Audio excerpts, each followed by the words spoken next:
अध्यात्म की दुनिया में व्यक्तित्व होना ही नेगेटिव स्टेट है। गैर आध्यात्मिक होना है पर्सनैलिटी। हम उसी पर्सनैलिटी, उसी व्यक्तित्व की वजह से उसे जानने से वंचित हैं जो वास्तव में हम हैं। वह पर्सनैलिटी ही हमारा अवरोध है। अगर आप अहंकार को देखें, जैसा कि अहंकार के बारे में हर जगह बात होती है, तो अहंकार है क्या? अहंकार तुम्हारी पर्सनैलिटी का नाम नहीं है? तुम्हारे व्यक्तित्व का नाम नहीं है? मैं ऐसा हूं, मैं ये पसंद करता हूं, मैं वैसे उठता हूं, मैं ऐसे चलता हूं। यही तो अहंकार है।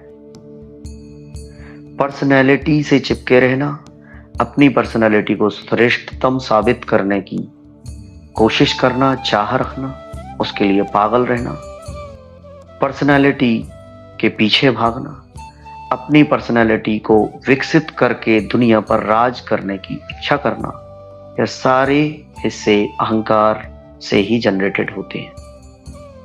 तो जो बात मैं से और अहंकार से इस तरह से जनरेट होती है, इस तरह से जुड़ी रहती है, वह बात आध्यात्मिक नहीं होती।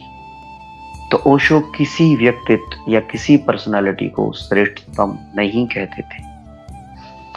फिर भी अगर हम कहना चाहें, एक ऐसी पर्सनालिटी जो पर्सनालिटी जैसी नहीं है, पर्सनालिटी लेस पर्सनालिटी, व्यक्तित्व मुक्त व्यक्तित्व, अगर हम उसे भी व्यक्तित्व कहें तो हम कह सकते हैं कि हाँ, वह श्रेष्ठ पर्सनालिटी है।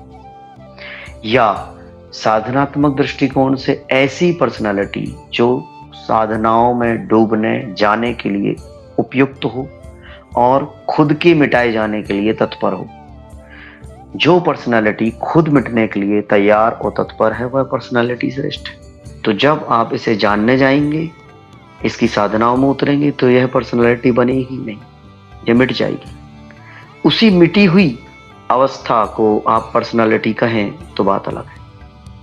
तो कृत्यों की भाषा से हमें मुक्त होना होगा, क्योंकि हम कृत्य नहीं है। कृत्य तो सिर्फ हमारे बाहर की परिधि पर प्रकट हुए कुछ आचरणों का नाम है, क्रियाओं का नाम है। अगर मैं क्रोधमय हूं और मैं बाहर से प्रेम का कृत्य करता हूं, तो वह प्रेम नहीं माना जाएगा। संसार में भले लोग आपसे आकर्षित हो जाएं, प्रभावित हो जाएं और समझने लगें कि आप बड़े प्रेमी व्यक्ति हैं, पर आध्यात्मिक दुनिया में वह प्रेम नहीं है। तो बाहर का आचरण उतना महत्वपूर्ण नहीं है। भीतर की कॉन्शसनेस, भीतर की अवस्था, चित्त की दशाएं, स्वयं की दशाएं, निज दशाएं, यह महत्वपूर्ण है। आपकी चैतन्य धारा किस रूप में स्वयं को जानती है, समझती है, उसमें डूबती है, ज्ञान रूप को जान पाती है, मुक्त रूप को जान पाती है, वही श्रेष्ठतम कहलाती है।